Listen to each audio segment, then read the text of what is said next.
What's up, and welcome back to another episode of Keeping Up with the Commanders. I'm your host, Mason Kenahan, and today we are going to be previewing Washington's upcoming showdown with the Cleveland Browns on Sunday at 1 p.m.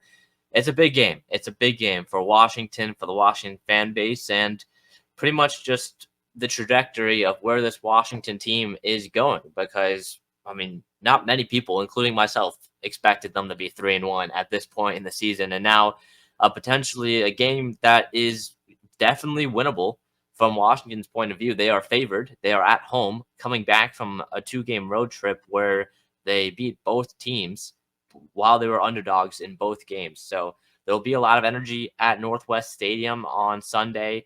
A lot of fans are kind of getting back and coming back to the team this season so far this year. And now there's going to be a lot of pressure, I think, from the fan base on this Commanders team to deliver against Cleveland, a game where they are favored. They are expected to win against the Browns. Let's jump right into the injury report for this week, starting off with Washington. Noah Brown, the wide receiver that Washington signed right before the regular season, will be out for this one. Again, Brown did not play in that season opener, still coming back, still learning the system, and then he played in the last 3 games. He's made some big-time plays in all 3 of them, and now he'll be out this week. That means guys like Luke McCaffrey will have to step up. The rookie, the 3rd-round pick out of Rice, plus Olamide Zaccheaus will have to have another big game like he did last week for Washington as well. So Noah Brown being out definitely hurts the size of this receiver room going into a game where they will be facing off against a pretty good cornerback room with Denzel Ward and Martin Emerson. Or is Denzel Ward even playing? I think he might be hurt. Let me double check. But Denzel Ward, Ward's playing. I don't know why I thought he was hurt. Ward and Emerson. So it's going to be a good secondary they will be going up against. And there's going to be younger, smaller receivers that will have to step up, like McCaffrey, like Olamide Zaccheaus. So Noah Brown will be out. That's kind of a big one for Washington's offense. As for some good news for this Washington offense, Austin Ekeler will return from his concussion that he suffered on Monday night, 2 Monday nights ago, against the Cincinnati Bengals. He's cleared concussion protocols. He's ready to go. But again, we saw what Jerry McNichols can do last week. And so I'm not entirely worried about this running back room. And if someone gets hurt, I think McNichols is a good backup or 3rd stringer that can come in and make some plays. So, but still good news. Austin Eckler's back. He was a big part of the receiving game the last few weeks. Brian Robinson has been on the injury report all week. He's going to be a game-time decision, says Coach Dan Quinn. Robinson, though, right before I started recording this, tweeted a thumbs-up emoji on Twitter, so I think he'll be good to go. He said he feels a lot better than earlier this week in his press conference as well. So it was a knee injury for Brian Robinson. Nothing much. He played the entire game last week against Arizona. It's a game-time decision, says Dan Quinn, but I feel like he'll be ready to go. So that's kind of the injury report for Washington. Clelin Ferrell, actually, as well, will be out for missing his 3rd straight game. He played in the first 2. He's been out for the last 2 against Cincinnati and against Arizona. So Ferrell will be out. But, we're just going to need these pass rushers to get home. Javonte Jean-Baptiste, guys like Dorrance Armstrong, who stepped up last week. It's kind of the same as the last couple of weeks in terms of this edge rusher room. You're going to need younger guys and more guys deeper in the depth chart to step up. So that's Washington's injury report. Moving on to Cleveland's, because their injury report is pretty big. It's a beaten up team so far this year, especially across the offensive line. Jedrick Wills and Jack Conklin have been on the injury report all week. Conklin has missed a few games to start this season, and Wills has been in and out as well. Both of them practiced on Friday. So did Ethan Pocic as well for Cleveland. I think Pocic is off the injury report now, but Wills and Conklin and also David Njoku, who's been battling an injury, all of those 3 are questionable for this game. Same with Pierre Strong, the backup running back for Cleveland, and then Nick Chubb. I know there were some people that were thinking, could he potentially miraculously come back this week after the Browns opened up his 21-day window or practice window earlier on Monday? He's out. He's not going to be playing. I didn't expect him to play in this one. It'd be a miraculous recovery coming back off that pretty much broken leg for Nick Chubb last season. So Chubb won't be there, which is massive for this Washington defense, especially this Washington run defense that in games past against guys like James Conner, against Zach Moss, and even a guy like Chase Brown, they have really struggled. So Nick Chubb not being available for Cleveland is a massive win already for the Washington Commanders in that defense. Definitely eases up a little bit in terms of the run game. Now, Jerome Ford appears strong if Strong actually plays, but Jerome Ford is a solid running back and definitely not one to be underestimated, but still there's a major difference between Nick Chubb and Jerome Ford being out there. So that's the injury report for this one. Moving on to Washington's offense. I mean, I've said it in the last couple of podcast episodes. This is a historical feat that Washington's offense has put together throughout the first 4 weeks of the season. Sitting at 3-1, the offense is the main reason why, pretty much one of the only reasons why this team is where it's at right now, putting up 80 points in the last 2 games, averaging 40 points per game in the last 2 weeks. Something that, I mean, is just, you don't see it. You don't see it in the NFL in this day and age, really ever. Even like a team putting up 38, 42 in the last couple of weeks is spectacular. Jayden Daniels, of course, more scoring drives he's led than incompletions. So, I mean, there's a lot of metrics out there that have Washington first. I mean, look at any metric, EPA, DVOA. Not DVOA, actually. DVOA is the only metric really that has the Ravens as the top offense. But any EPA stat you look at, any success rate stat, Washington is pretty much at the top, far and away better than any other offense, mostly because of the Bills game against the Ravens last Sunday night.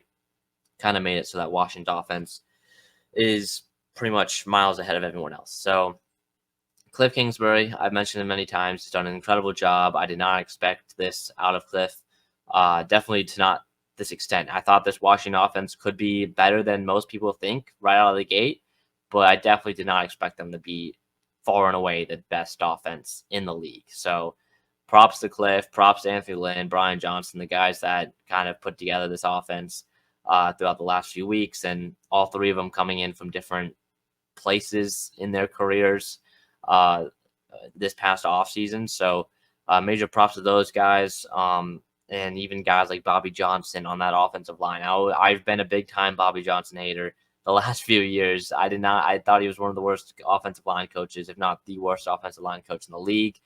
Was very disappointed when we first hired him back in January or February as our offensive line coach. But man, what he's done with this offensive line. Brandon Coleman has looked incredible. Nick Allegretti, I know he was out for the ankle the last few plays in last week's game, but again, nothing really. He wasn't on the injury report. So Nick Allegretti, he's had an incredible year, a career year for him. Biotish has been one of the best centers in football throughout this first 4 weeks. Sam Cosmi is doing what he's doing, and even a guy like Andrew Wiley is out there and he's competing as well. So you've really got 6 starters right now on the offensive line if you count Cornelius Lucas as well, because Lucas has been starting and then Coleman's kind of rotated in every other drive or so. So you've really got 6 good starters, and every one of those offensive linemen have been putting up like pretty good performances. So it's crazy to think about just the drastic difference in this offensive line from last year to this year. But man, it's great. It's great. So Washington's offense, again, top of the league, pretty much in every single metric. They are going up against a pretty good defense. The defense that I mentioned has a lot of talent. Denzel Ward, Martin Emerson. You have Jeremiah Owusu-Koramoah, Myles Garrett, of course, and on the edge for pass rushing. So this is a talented Cleveland Browns defense. They haven't exactly put up the numbers that you'd expect from this Browns defense, especially last season when they were one of the best defenses in the league. And I mean, Jim Schwartz, as the defensive coordinator there for the past few years, he's turned this defense into a very good defense. As it used to be pretty bad. But man, it's kind of been middle of the pack, slightly above middle of the pack so far this season. It's not one to be underestimated. I think Washington could definitely struggle against a defense like this, especially a veteran defensive coordinator in Jim Schwartz going up against a rookie quarterback in Jayden Daniels. Now, Jayden, of course, he struggled last in week 1 with Todd Bowles, especially when Bowles brought a lot of pressure on Daniels. Now, the last 3 weeks, he's done better, definitely a lot better against pressure. But what will happen here in week 5 against this Browns team, we shall see. I don't expect Washington to put up 38 points again. I know I said that last week. Or last week I said we'd put up 20, like high 20s. We still put up high 30s. But for real this time, I mean, if they put up 38 points again, I would be stunned. I would be stunned. So this is a good defense Washington is going up against. I expect this to be a pretty close game. We'll have to wait and see what happens. It's a game in Northwest. The fans are going to be hyped. The atmosphere is going to be crazy. Can the team and can this offense show what they've been doing on the road the last couple of weeks and bring it back home in front of this in front of these fans? Because I'm telling you, if Jayden connects with Terry or Alameda Zacchaeus on a deep ball early on in the game, and this crowd gets on its feet early on, like they've woken up a beast. Because it's, I mean, if you look back, I know the videos have been circling around times when RG3 was the quarterback there, the Vikings game when RG3 had that run, and look at how excited the crowd was. I mean, like, this is a legit crowd that can be one of the best, that can bring one of the best atmospheres in all of the NFL, except of course recently a lot of fans have left because of valid reasons. The team has not performed. Snyder was the owner, but now the new era coming in, among some other things like Jayden, of course, performing and exceeding many expectations, looking like an MVP contender for the first month of the year. He was now three-time Rookie of the Week and also one Rookie of the Month, Offensive Rookie of the Month as well for September. The favorite right now for Offensive Rookie of the Year by far. So, I mean, like these fans have a lot to be excited about. It's going to be on this offense to deliver. They probably don't have to put up 30-plus points to win this game. I would be shocked just because how weak this Browns offense is. But you cannot go out there and you cannot put up single digits. You cannot put up less than 20 points. You've got to score more than 20. This fan base was going to be with this team. It's going to be with Cliff and Jayden. One big play, and that could get the fans on their feet and really kind of mess up this Browns team in terms of communication and all of that. So the Commanders offense, I'm looking forward to seeing. The Browns defense top 10 in rushing defense in EPA per play. The rushing attack is going to be interesting. How will they divvy up the attempts between Brian Robinson and Austin Eckler? Eckler coming off the concussion. Robinson has dealt with a knee injury the entire week. Will we see some more of Jeremy McNichols after after 2 great performances against Cincinnati and against Arizona, especially on passing downs? I know Austin Eckler can be a good pass blocker on passing downs, but what about Jeremy McNichols? We've seen him as well go put his body on the line against some bigger linebackers or edge rushers. So what will we see in the running back room? I think this team can definitely run the ball against the Cleveland Browns, but it's just going to be the big guys up front getting momentum and moving guys down the field. So that's the offense for Washington. Moving on to the defense now. Like I mentioned, I don't think this offense puts up 30-plus points, 35-plus points for the 3rd week in a row. I would be shocked. It would truly be a college offense. Now that, I mean, I'm using that term in a more of a positive way than what Cam Taylor-Britt said, but it truly feel like a college offense that puts up 30-plus points against a college defense that, I mean, is not that great. Like you look at Ohio State or Alabama's offense putting up a lot of points. So putting up 30-plus again for the 3rd straight week would be something. I don't know the last time Washington put up 30-plus points 3 weeks in a row. I don't know if they've done it ever in my life, really, but that'd be pretty funny. But realistically here, I think this is going to be a very close game. I think it's definitely going to be within 2 possessions, potentially even within 1 possession as well. But this defense is going to have to be ready just in case this offense stumbles a couple times, because look, they have put up some very, very good numbers the last couple of weeks, but we have almost never seen something sustainable like 40-plus points, averaging 40-plus points per game over a course of 3-4 weeks. in the NFL's history. So I'd be very surprised if they put up 35 plus again and just blew out this Cleveland Browns defense out of the water. Which, I mean, it'd be awesome. But this defense has to be ready for a game where this offense might struggle, because at some point this season, this offense will struggle, whether it be this week or at some point. This offense will struggle, and this defense is going to have to deliver. We look at the game against the Giants when this offense couldn't deliver in the red zone, and they had to kick a bunch of field goals. It was a close game, but this defense delivered. You look at last week when the offense struggled and Jayden threw a pick, and then they had the punt, 3 and out. This defense delivered and was able to get 2 3 and outs, 2 stops. So, and that was kind of the turning point as well, when it was a close game in that first half between Arizona and Washington. But then the defense got a few stops, and then Jayden and that offense took the game away in that second half. So this defense definitely has to be ready for a close game, because I mean the last couple of games haven't been close. Now they have to hold on. The game against Cincinnati, of course, was close, but they couldn't stop them. That was the reason why it was close. So, yeah, they must apply pressure on Deshaun Watson. Watson, so far this season, when he's under pressure, he's been under pressure 43.2% of the time, which is a lot. Third most in the entire league. 47% completion percentage when he's under pressure, and the offense has 31st ranked offense in EPA per play. So this offense is not good. It's not good. And the offensive line has definitely been a struggle. They've been dealing with a lot of injuries for Cleveland so far this season. And, I mean, opposing team pass rushes have delivered and have taken advantage of those beaten up offensive linemen. Now, if Jedrick Wills, Jack Conklin, if those guys come back, it'll be a little bit harder for Washington's defensive line to apply pressure on Deshaun, but they still should be able to. They still should be able to. So it's we're going to need guys like Dorrance Armstrong to step up, Dante Fowler, 2 guys who applied a lot of pressure last week against the weaker Arizona front. And then the interior guys need to be able to stop the run. You cannot let the Cleveland Browns run up the middle the entire game with Jerome Ford. So Jonathan Allen, Deron Payne, and even guys like Frankie Louvu, who are going to be playing on the line a lot, those guys are going to have to step up as well. Louvu's been probably the best player, most consistent player on defense so far this season.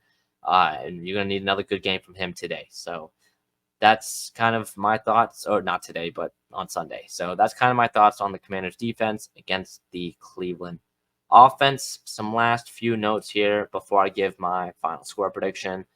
Again, this could be one of the craziest atmospheres at Northwest Stadium we have seen in quite some time on Sunday. And it's going to be super exciting.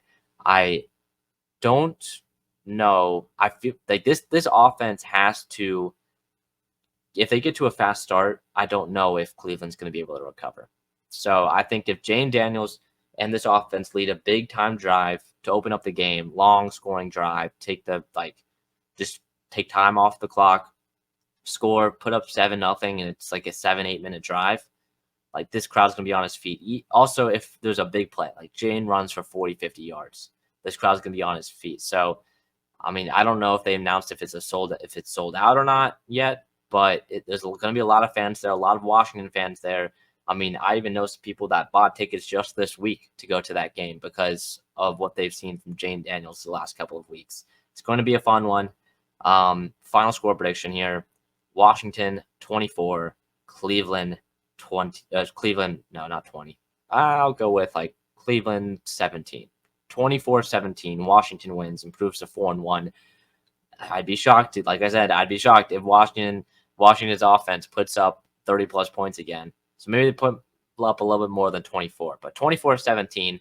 I think it's going to be a 1-possession game, around 7 points ish, around there. But Washington will come out with the victory, 24-17, and improve to 4-1 on the year. So that'll do it for today's episode of Keeping With Commanders. Next week's episode will be out on Monday. And then, of course, the Ravens episode, I'm going to be looking to get a guest for that one next Friday. We'll see if I can find a guest. But I got some ideas next Friday for who might be on the pod then. So that'll be it for this week's episode of Keeping With Commanders. See you guys next one.